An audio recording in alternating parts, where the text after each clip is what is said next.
નમસ્કાર દર્શક મિત્રો, હું છું મહેશ ઠાકોર અને આપ જોઈ રહ્યા છો the times of Mahisagar news. નજર કરીએ આજના મહત્વના. હિંમતનગર ખાતે કલેક્ટર શ્રી નેમિષ દવેની ઉપસ્થિતિમાં સુશાસન દિવસની ઉજવણી કરાઈ.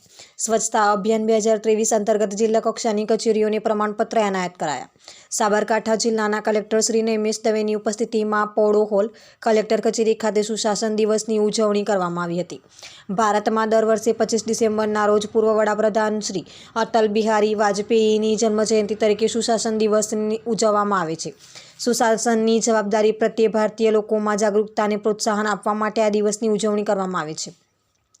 જિલ્લા કક્ષાની ઉજવણી દરમિયાન રાજ્ય કક્ષાએ યોજાનાર સુશાસન દિવસની ઉજવણીમાં વર્ચ્યુઅલી જોડાઈ સહભાગી થયા હતા. સમગ્ર જિલ્લામાં 2 માસ દરમિયાન સ્વચ્છતા હી સેવા અંતર્ગત સ્વચ્છતા અભિયાન હાથ ધરવામાં આવ્યું હતું, જેમાં જિલ્લાના જાહેર જગ્યાઓ, ધાર્મિક જગ્યાઓ, ઐતિહાસિક જગ્યાઓ તેમજ વિવિધ સ્થળે સ્વચ્છતા અભિયાન થકી સ્વચ્છતાની કામગીરી કરવામાં આવી હતી. સાથે જિલ્લાની સરકારી કચેરીઓમાં પણ દસ્તાવેજી વર્ગીકરણ જેવી પ્રવૃત્તિઓ થકી સ્વચ્છતા અભિયાન હાથ ધરવામાં આવ્યું હતું. આ સાથે સ્વચ્છતા અભિયાન 2023 અંતર્ગત સ્વચ્છતા અંગે સારી કામગીરી કરવા બદલ જિલ્લા કક્ષાની કચેરીઓને પ્રમાણપત્ર એનાયત કરવામાં આવ્યા હતા. જિલ્લામાં વધુને વધુ સ્વચ્છતા અંગે કામગીરી થાય તે માટે જિલ્લા કલેક્ટરશ્રીએ અનુરોધ કર્યો હતો.